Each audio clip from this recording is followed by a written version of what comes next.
السلام عليكم. فضيحة بجماجم خارجة من فرنسا.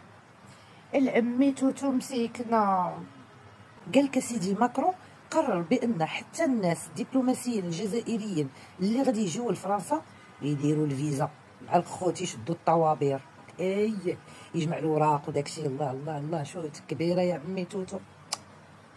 دابا واخا نبغي نقول لك سحب السفير ديالك، راك انت ساحبو هادي عام، وشنو غيبقى لك ما تسحب؟ الفلوس ما عندك ما تسحبهم، راه بقاو بلوكي تمايا في فرنسا.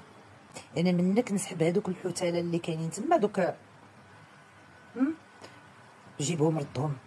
الا كيبقاو فيا غير داك الشعب مسكين اللي باغي يمشي يكمل قرايتو، اللي باغي يدير بيزنس، اللي باغي يمشي بطريقه قانونيه، والو على النظام ديال عمي شوشو شنقريحه. ها نتوما دابا عاد طيحوا في واحد الحاجه ما بغيناها لكمش حنايا في الصراحه، انا بعدا ما بغيتها لكمش. دابا بقيتيو لا سفير، لا فلوس في البنكه، لا باسبور دبلوماسي، لا حتى شي حاجه. كيتسمى اللعب مع الكبار.